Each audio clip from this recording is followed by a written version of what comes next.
And now it's time for Central Asia in Focus. Joining us is political expert Ozhet Shigirbayev. Welcome, Ozhet. Hello, Dorian. Great to be here. This week, Tashkent approved a major 2025-2028 water program, and Kyrgyzstan and Uzbekistan will send 600 million cubic meters to southern Kazakhstan. Do you think water is becoming the main driver of Central Asian cooperation, more than energy or transit?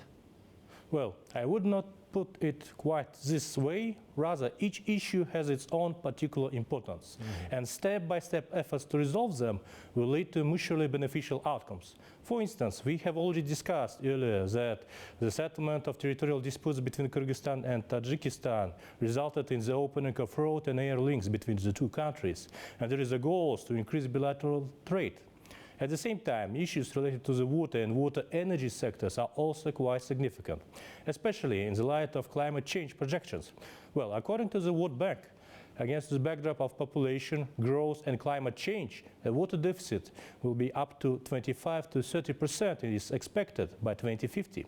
Therefore, it's important to develop coordinated action among the countries, as well as a shared understanding of the importance of this and other issues for the entire region. Thank you, Ozhet. Over to you. Thanks, Dorian. Well, here's my top 5 news topics of Central Asia this week.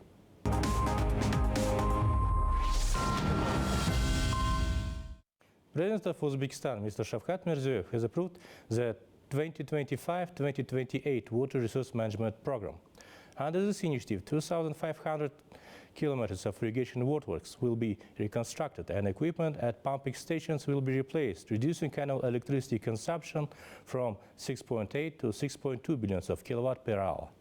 The area of irrigated land with insufficient water supply will be reduced from 424,000 to 276,000 hectares, while 460 hectares of unused land will be brought back into agricultural use. Water accounting will be also automated. The modern monitoring systems will be installed at 12,000 wells and 1,700 pumps. Notably, water-saving technologies will be introduced on 1.4 million of hectares, including 290,000 hectares using drip irrigation system. As a result, the share of concrete-lined canals will increase from 39% to 47%, and the efficiency of irrigation works will improve, and water losses will decrease. Water savings are expected to reach 10 billion of cubic meters in 2025 and up to 14 billion cubic meters by 2028. Kyrgyzstan and Uzbekistan will supply 600 million of cubic meters of water to Kazakhstan to help to overcome irrigation shortages in the country's south. As noted by the Kazakhstan's Deputy Prime Minister, Mr. Kanat Bozumbayev, the current situation with irrigation water in southern Kazakhstan requires immediate intervention. Previously reached agreements between the countries will ensure the necessary water volume for agricultural needs. Mr. Bozumbayev also added that all necessary negotiations have been conducted with representatives of Kyrgyzstan and Uzbekistan. Earlier, it was reported that water deliveries to Kazakhstan were lagging behind schedule by more than 1 billion of cubic meters of water. A delegation from the Taliban's Ministry of Industry and Trade, headed by Acting Minister Mr. Nuruddin Azizi, arrived in Bishkek to participate in the economic forum taking place in Kyrgyz Republic. The purpose of this visit is to establish constructive dialogue and exchange experiences on the development of trade and economic relations among the countries in the region. Mr. Azizi took part in the events, panel discussions, and held bilateral talks with officials from various states.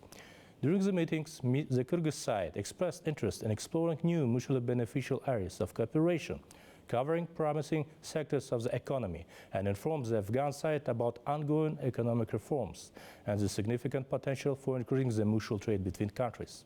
Following the talks, a roadmap for the development of cooperation and a memorandum of understanding on economic and trade cooperation were signed between two countries. Uzbekistan and Turkmenistan have announced plans to raise the volume of mutual trade to $2 billion of USD.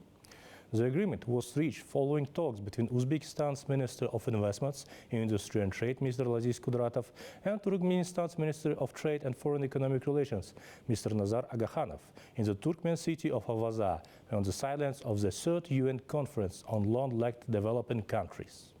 The two countries agreed to launch a cross-border trade zone between Shavkhat in Khorezm region of Uzbekistan and Dashagus in Turkmenistan, which is expected to boost trade turnover and stimulate business activity. The parties will also approve a joint action plan to achieve the set target.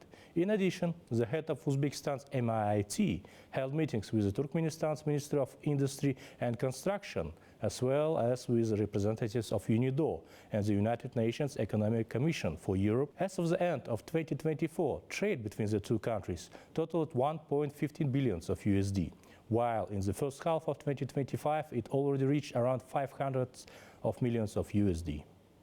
On August 14-15, the regular meeting of the Eurasian Intergovernmental Council was held in Chelpon-Ata, Issyk-Kul region of Kyrgyzstan. The meeting was attended by the prime ministers of the member states of the EIU, with the exception of Armenian Prime Minister Mr. Nikol Pashinyan. Armenia was represented by Deputy Prime Minister Mr. Mger Grigoryan.